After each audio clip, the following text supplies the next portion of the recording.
त्यानंतर जर एखाद्यावरती आजारपणाचा प्रसंग आला, आम्हाला इथून ॲम्ब्युलन्स नाही न्यायला पैसे नसतात, सामान्य लोकांनी काय करायचं?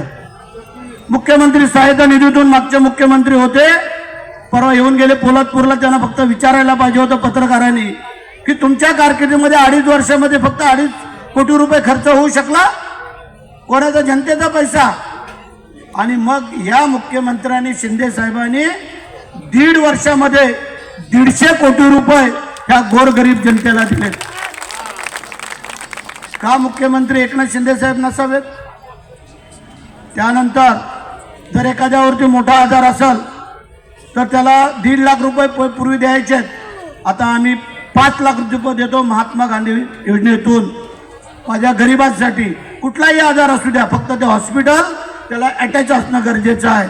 माझी डॉक्टर आणि कार्यकर्त्यांना विनंती आहे, कुठल्याही गरिबावरती प्रसंग आला तर ते हॉस्पिटल त्याला अटॅच आहे का ते बघा. महाडमध्ये आपण 1-2 हॉस्पिटल आणतो त्यातली की जेणेकरून या गरिबाला माझ्या मुंबईला, पुण्याला, ठाण्याला जायला नको, कारण त्यांचं कोणाचं नातेवाईक आहे नाही आहे, आणि आदिवासी असेल तर तो गारठलाच, मग ते सगळा भार आमच्यावरती पडतो. विचारा काय आदिवासींना.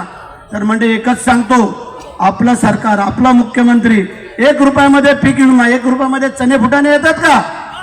त्यानंतर तुम्हाला सांगू इच्छितो, पंतप्रधानांचे 6,000 रुपये वर्षाला येतात. 6,000 रुपये आपले आता मुख्यमंत्री देत आहे. 12,000 रुपये वर्षाला माझ्या शेतकऱ्याला मिळणार. तर 1,000 रुपये त्याला पेन्शन झाली. जे काय दिव्यांग लोक होते, म्हणजे कोणाचा डोळा, हात, पाय जर दिव्यांग असेल तर त्याच्यासाठी पूर्वी 1,000 रुपये पेन्शन होती, आता 1,500 रुपये केली. एखाद्या आमच्या महिलेला मुलगा नाही, पती नाही, त्यांना 1,500 रुपये देतोय आम्ही. याप्रमाणे हे आपल्या मुख्यमंत्र्यांचं काम आहे. या विरोधकांना बोलण्याची हिंमत कशी होते, पण करणार का आता? ना घर का ना घाट का, अशी आता विरोधकांची अवस्था झालेली आहे. म्हणून तुम्हाला सांगतो की तुमचे फक्त आशीर्वाद आमच्या पाठीमागे राहू द्या.